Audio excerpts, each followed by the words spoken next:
మరోవైపు ఆఫ్ఘన్ పాక్ సరిహద్దు ప్రాంతాల్లో జరుగుతున్న ఘర్షణల్లో టీటీపీ భారీ విజయాన్ని సాధించింది. బజౌర్ జిల్లాలో ఉన్న సలర్జాయ్లోని సైనిక స్థావరాన్ని టీటీపీ యోధులు స్వాధీనం చేసుకున్నారు. అయితే ఆఫ్ఘన్ ఉగ్రవాదులు సరిహద్దు దాటేందుకు ప్రయత్నించారని, కానీ పాక్ బలగాలు వారి ప్రయత్నాలను విఫలం చేశాయని పాకిస్తాన్ మీడియా ఈ వార్తలను ఖండించింది.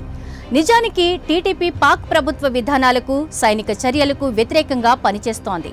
పాక్లో ఇస్లామిక్ చట్టాలను అమలు చేయడం, ప్రస్తుత ప్రభుత్వాన్ని కూలదోసి తమ నియంత్రణను సాధించడం టీటీపీ ప్రధాన లక్ష్యం.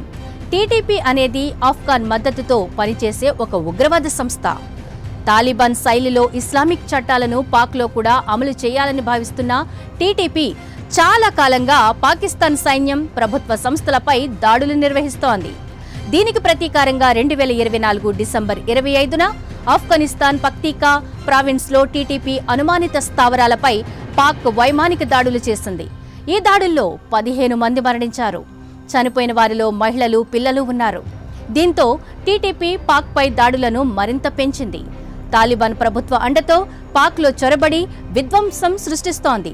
నిజానికి పాక్, ఆఫ్ఘన్ మధ్య సరిహద్దు వివాదాలు, ఉగ్రవాద సంస్థల కార్యకలాపాలు, భద్రతా సమస్యలు చాలానే ఉన్నాయి.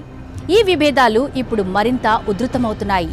ఇది చివరకు ఎటువైపుకు దారితీస్తుందో తెలియని పరిస్థితి.